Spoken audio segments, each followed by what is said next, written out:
Alanda da demişlər ki, kupça veriləcəklə belə elə, heç nə də yoxdur ortalıqda. 5 ildir bura köçmüşəm, sənədsiz, müqavilə ilə yaşayırıq. Sabah bir ümidi Lübov verəmi gəlib sökülər apardı Qaracıq çöldə. Evləri var, özü də çox mərtəbəli yeni tikilən binada. Ancaq qeydiyyata düşə bilmirlər. Çünki yaşadıkları binaya 10 ildir ki, çıxarış verilmir. Parkinkalardan qeydiyyata düşmək istəyirik. Onunla, yəni yaşayış yerindən alayış olmadığına görə onunla qeydiyyata düşə bilmirik. Uşağımız məsələn parkinkaya getməlidir, vaxtında analizlərdən keçməlidir. Bunlar yəni bizə problem yaradır. Bura Yeni Yasamal Əsəd Əhmədov küçəsi 27F ünvanıdır. Sakinlər 10 ildir ki, tikilən, təhvil verilən binadakı mənzillərə çıxarış verilmədiyini bildirirlər. 10 ildən çoxdur yaşayırıq bu binada, sənədimiz müqavilədir, kupça verilmir, bəli. Qaz, işıq var? Qaz, su, işıq, liftimiz var. Bəs siz müraciət edirsiniz? Müraciət edirik, hələ ki bir cavab görmür.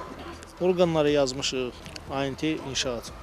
Bəs o inşaatla əlaqə saxlamaq? İnşaatla əlaqə saxlayırıq, elə hər ildədirlər, bu gün sabah, amma cavab yoxdur. Gənc mütəxəssislərin binası deyilən 14 mərtəbəlidə 200-ədək mənzilin olduğu bildirildi. Bütün mənzil sahibləri də eyni vəziyyətdən əziyyət çəkirlər. Burada hamı yəni eyni problem.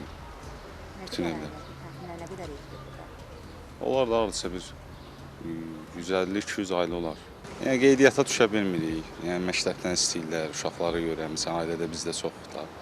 Evin üstünə qeydiyyata düşə bilmirik. Bizə problem yaradır, yəni çətinçilik yaradır. Binanı tikən ANT tikinti şirkətindən bildirildi ki, binaya çıxarış verilməsi üçün Fövqəladə Hallar Nazirliyinin rəyini gözləyirlər. Lakin proses yubanır. Yasamal rayon icra hakimiyyətindən isə Xəzər xəbərə bildirildi ki, Fövqəladə Hallar Nazirliyinin müvafiq rəyinin əsasında sakinlər çıxarış ala biləcəklər. Aytən Fehruz Üzeyr Ağayev, Xəzər xəbər.